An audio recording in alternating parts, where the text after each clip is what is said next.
Bienvenue dans ce nouvel épisode de l'actu du BTP avec Batiweb.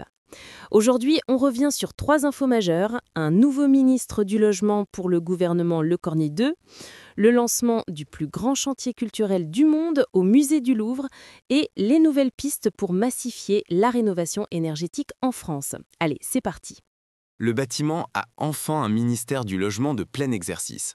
C'est Vincent Jeanbron qui prend la tête du portefeuille logement et ville dans le gouvernement Le Cornu II. Un élu de terrain, ancien maire de la Haye-les-Roses et député du Val-de-Marne, son profil séduit les acteurs du logement social. La Fédération des offices publics de l'habitat parle même d'un signe fort de reconnaissance pour une politique publique souvent malmenée. Après une valse de ministres et des aides à la rénovation chamboulées, les pros du BTP demandent enfin un cap clair. Olivier Saleron, président de la FFB, a d'ailleurs salué l'engagement de Valérie Letard, l'ancienne ministre, avant sa démission éclair. Il regrette qu'elle ait été la première depuis 2017 à obtenir une vraie avancée budgétaire.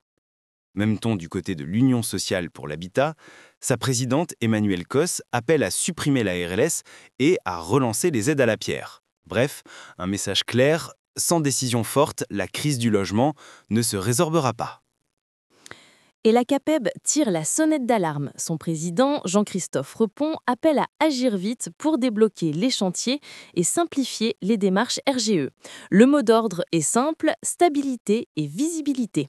Les artisans qui subissent la baisse d'activité et des carnets de commandes ont besoin d'un cadre clair pour avancer. Direction maintenant Paris, où un chantier d'envergure historique démarre.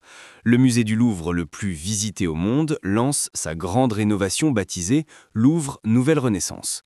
5 groupements d'architectes internationaux ont été sélectionnés, sous Fujimoto, Amanda Levet, Sanaa, Architecture Studio, des pointures réunies pour moderniser le musée sans le fermer. L'objectif est de rénover sur 10 à 15 ans pour un coût estimé entre 700 et 800 millions d'euros.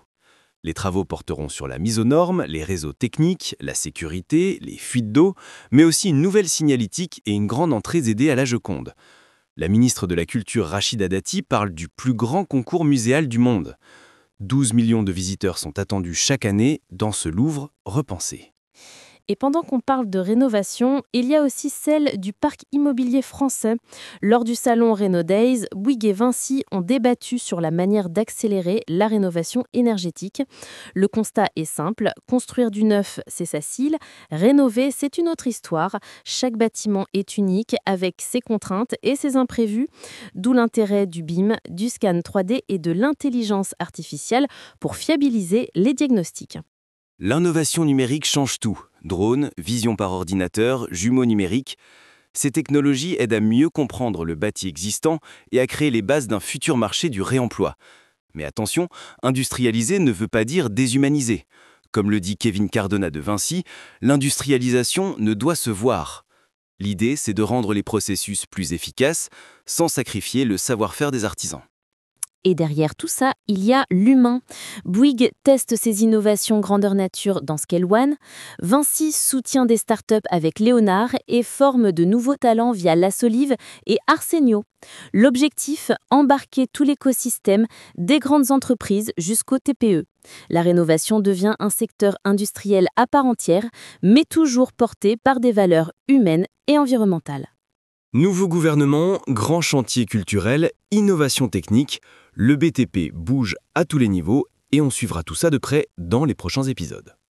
Retrouvez tous les détails sur batiweb.com et n'oubliez pas de vous abonner pour ne rien manquer de l'actualité du bâtiment.